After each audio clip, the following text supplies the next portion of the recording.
तो मैं हूं आपका दोस्त और सका मिजवानी। आप देखें जो है सीधी सी बात करते हैं चाय पर चर्चा पर। आप देख रहे हो एसआईपी में कब कब इन्वेस्ट करना चाहिए और उसके बाद में रेसिप्रोकल टैरिफ। तो यस, रेसिप्रोकल टैरिफ का देखता हूं कि इसका असर है या एफआईआई की चाल है या क्या है। तो मुझे दो गाने याद आ रहे हैं। पहला गाना याद आ रहा है कि आप कुछ दिन पहले अगर रेडियो पर सुनते होते गाना ना, खुश है जमाना आज पहली तारीख है, आता था, आप लोगों को नहीं याद होगा, लोग गाते थे। तो उसी प्रकार से आपका फाइनेंशियल ईयर का पहली तारीख थी, लेकिन जो झटका लगा है 10 सालों में ऐसा झटका कभी भी इंडिया को नहीं लगा था।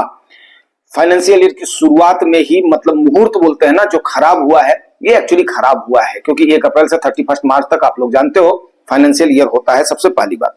अब दूसरी चीज क्या होती है कि ट्रंप के टैरिफ से होने वाले नुकसान को हमारी मार्केट हजम कर चुकी थी, उसका आकलन लगा चुकी थी। हम लोगों ने उसको कैलकुलेट करके आपको 66,000 करोड़ के आसपास हमारे पर बर्डन पड़ेगा और इसको हमारी मार्केट हजम कर गई थी, इसमें कोई भी संदेह नहीं है। लेकिन एफआईआईज ने जो फ्राइडे को किया, तो फ्राइडे को लोगों ने बोला कि चलो ठीक है, ये अपनी प्रॉफिट बुक कर रहे हैं। यस, आपने बोला, हमने बोला। लेकिन कल जो इन्होंने किया है 5900 करोड़ की जो बिकवाली करी है, उससे सीधी सी दूसरा गाना जो हमें याद आ रहा है, दूसरा गाना याद आ रहा है क्रांति पिक्चर का गाना था ये। इसको शत्रुघ्न सिन्हा जी गा रहे थे। मेरा चना खा गए गोरे गोरे चना जोर गरम बाबू मुलायम मजेदार, मेरा चना खा गए गोरे गोरे गोरे। तो एक्चुअली जो है ना, आपको ऊपर मार्केट को ले जाना, उसके बाद में आपकी मार्केट को गिराना, खुद को प्रॉफिट में बुक कर लेना, क्योंकि उनके पास ह्यूज अमाउंट है। तो 4% 5% मार्केट अगर बढ़ जाती है तो उतना प्रॉफिट काट लेना। और उसके बाद में जैसा कि आप लोगों ने देखा होगा कि निफ्टी में कल 400 पॉइंट की गिरावट, सेंसेक्स में 1500 पॉइंट की गिरावट, मिड और स्मॉल कैप में कम गिरावट हुई है, क्योंकि आप जानते हो यहाँ पर रिटेलर्स का हो। इसका मतलब क्या है, रिटेलर्स डटे हुए हैं। बात समझ रहे हो? पॉजिटिव सेंटीमेंट नंबर 1 क्या है, रिटेलर्स डटे हुए हैं, रिटेलर्स में पैनिक नहीं है। लेकिन एफआईआई की दगाबाजी है, 509 करोड़ बेचे हैं। दूसरा क्या है कि कल फाइनेंशियल सेक्टर की बैंड बजी है। अगर ये टैरिफ का असर होता तो आईटी और फार्मा में जबरदस्त गिरावट हुई होती, लेकिन कर फाइनेंशियल सेक्टर की अगर बैंड बजी है, जिसमें मैं आपको बताऊं एचडीएफसी और आईसीआईसीआई में जबरदस्त गिरावट हुई है, तो मतलब क्या है कि एफआईआई जी कल्प्रिट रहे हैं, इसमें कोई भी संदेह नहीं है। और जुगानी टॉक्स आपको पता ही है कि इन सारी चीजों का निचोड़ आपके सामने रख देता है, इसमें भी कोई संदेह नहीं है। लेकिन अब वही है कि निचोड़ रखने के बाद में वो आप लोगों को होता है, कितना आप लोग पसंद करते हो, कितना नहीं पसंद करते हो। बट यार थोड़ा सा लाइक साइक में कंजूसी मत किया करो। 0.1 सेकंड आपके लिए लगता है, लेकिन हमारे लिए बहुत बड़े मोटिवेशन की बात होती है। चलिए आगे देखते हैं। डीआईआई ने 4300 करोड़ की खरीदारी करी है। पैसा हमने आपको बता दिया है, 2,09,000 करोड़ अभी हमारे पास है। कोई चिंता वाली बात फिलहाल नहीं है। म्यूचुअल फंड्स के पास खाली है, जो अभी रिटेलर्स आज से जो पार्टिसिपेट करेंगे उसमें तो है ही है, कोई भी दो राय नहीं है। और इसका मतलब सीधे सीधे ये जाहिर हो रहा है कि मार्केट टैरिफ से नहीं, इंटरनेशनल मार्केट पर रिएक्ट कर रहा है। ठीक है ना। अब पीई की बात करें अगर हम, तो पीई आपका फॉरवर्ड पीई 1 साल का जो है 18.6 आज के टाइम पर हो गया। 25 साल का एवरेज लेते हैं तो ये 17.2 पर आ गई है, जो कि ठीक ठाक पीई है। ठीक है ना, इसीलिए हमने एक दिन बताया था। इसका मतलब क्या है कि हमारी मार्केट काफी ओवरसोल्ड है, कोई भी इसमें दो राय नहीं है। एफआईआई दगाबाजी कर रहे हैं। ठीक है ना, आज एफआईआई के रुख पर ही मार्केट डिपेंड करेगा। टैरिफ चाचा के ट्रंप का तो आज इशू है नहीं। टैरिफ चाचा का ट्रंप जो है वो रात में उनका वहां पर उनका जब आएगा, भाषण आएगा, स्पीच आएगी, जो भी समझ लो, इंडिया में भाषण बोलते हैं, स्पीच बोलते हैं, वो आएगा। उसके बाद में कल इसका रिएक्शन दिखाई देगा 3 तारीख को। ठीक है ना। कुल मिलाकर के मार्केट काफी वोलेटाइल रहेगी इस समय। यहां पर सोच समझ करके आपने करना है।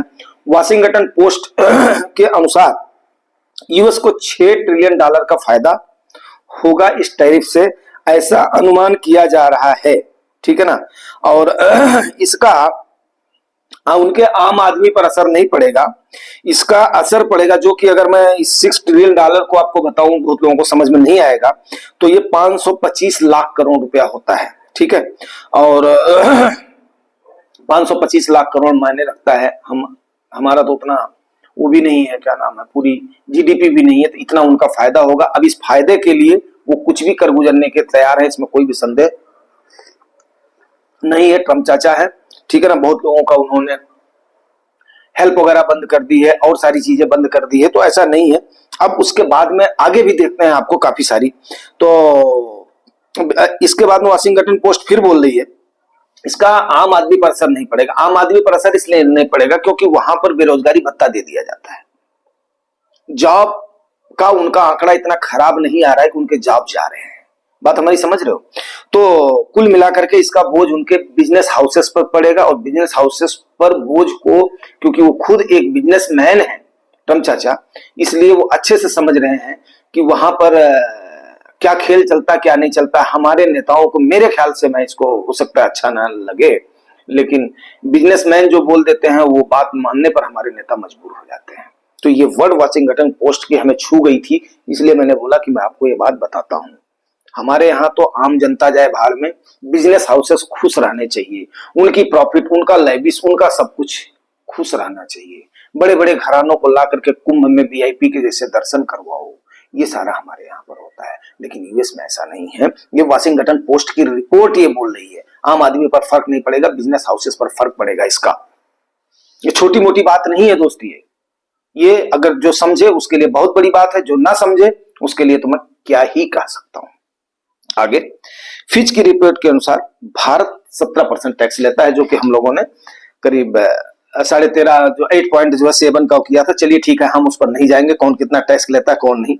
लेकिन एक बात बताऊं कि दुश्मन का दुश्मन दोस्त होता है। तो आजकल वो टैरिफ हम पर इंपोज कर रहे हैं। अब यहां पर आप लोग हमें इस चीज को बताइएगा अगर हो सके तो। चाइना ने एक ऑफर दिया है, बोला जितना वो वहां पर टैरिफ लगाएंगे अगर आप उनको इंपोर्ट नहीं करेंगे उतना मैं आपसे इंपोर्ट करूंगा, ताकि आपका नुकसान ना हो। इस संदर्भ में आप लोगों का क्या कहना है? आऊंगा, मैं सब्जेक्ट पर भी आऊंगा। तो उससे पहले मैं आपको एक डाटा प्रस्तुत करता हूं कि चाइना के साथ हमारा तकरीबन, चाइना और यूएस का था बराबर बराबर का ट्रेड है, ठीक है।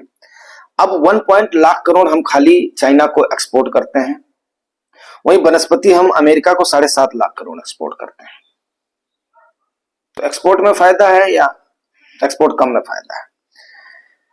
हम चाइना से 8.5 लाख करोड़ का इंपोर्ट करते हैं,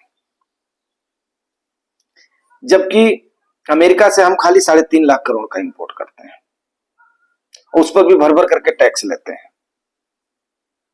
अब चाइना बोल रहा है तुम हमारी शरण जो है अच्छामी आ जाओ, गच्छामी नहीं अच्छामी आ जाओ, ठीक है। अब आप लोग खुद सोचिएगा कि क्या इधर, मेरे ख्याल से तो ऐसा नहीं होगा, क्योंकि चाइना के ऊपर भरोसा मेरे ख्याल से कम ही रहेगा। हालांकि इंपोर्ट सस्ता मिलता होगा माल, तो इसलिए हमारे यहाँ पर जो खपत ज्यादा इसलिए कर रहे हैं, इसीलिए ट्रम्प चाचा और ज्यादा चिढ़ रहे हैं, बोला हमारे यहाँ से बराबरी करो। बट फिलहाल देखते हैं अभी क्या होता है।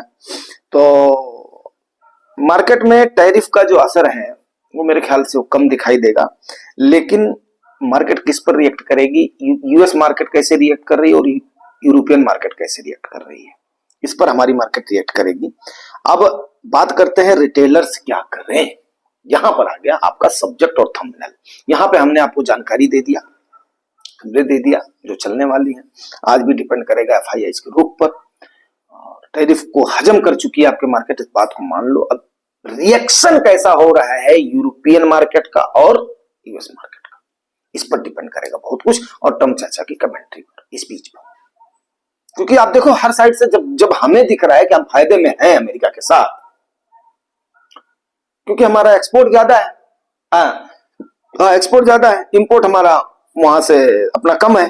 नहीं, इंपोर्ट हमारा सॉरी यूएस में हमारा जो है एक्सपोर्ट ज्यादा है हमारा, और उनसे जो है इंपोर्ट उनसे कम है।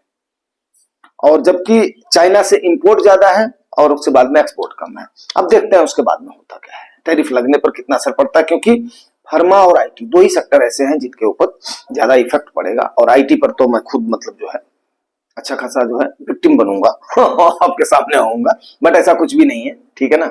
आने वाले समय पर आईटी जरूर परफॉर्म करेगी, और पीछे भी करी है, आगे भी करेगी। हम आप एक दूसरे से बात कर रहे हैं, किस लिहाज से बात कर रहे हैं, आईटी के लिहाज से बात कर रहे हैं। कुछ भी आज के टाइम पर हो रहा है आईटी के लिहाज से बात कर रहे हैं। तो आईटी इतना आसान सेक्टर नहीं है, और हाँ मानता हूं, चलो ठीक है। चलिए अब रिटेलर्स का सहारा क्या है ये बात कर लेते। भैया रिटेलर्स का सहारा ओनली तो एसआईपी है, बिकॉज बहुत लोगों के मन में आ रहा होगा एसआईपी बंद कर देते हैं, बेच लेते हैं, फिर लमसम करेंगे। Not a trader, you are a investor.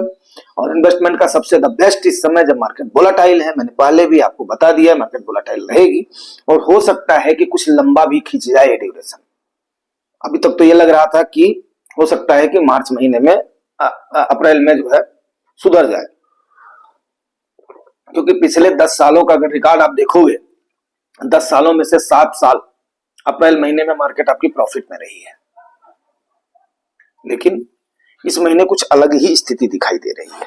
ठीक है, अब एसआईपी ओनली एक सहारा। आप बोलोगे एसआईपी क्यों बोल रहे हो? इसलिए बोल रहा हूं, देखो यार सीधी और सिंपल सी बात है, मिड कैप स्मॉल कैप की तरफ रिटेलर्स का रुझान ज्यादा है।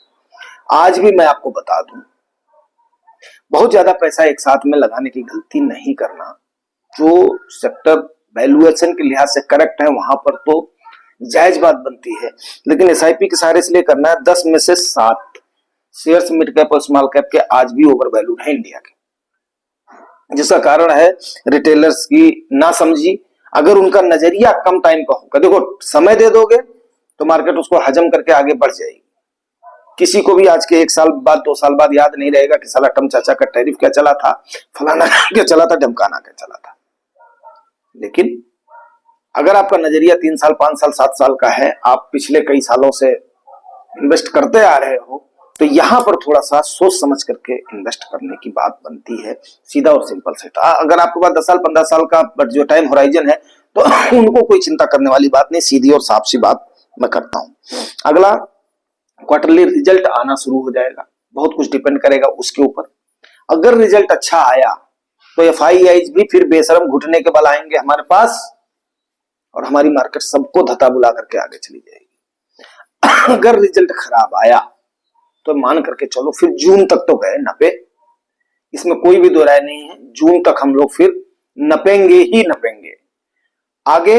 अब ये डिपेंड करेगा आपके ऊपर कि आप कैसा सोचते हो। वैसे एक बात बता दूं कि जीएसटी का कलेक्शन लास्ट में चलते चलते, जीएसटी का कलेक्शन उम्मीद से भी ज्यादा रहा है, 1,96,000 करोड़ का रहा है, जो कि 10% की बढ़ोतरी है।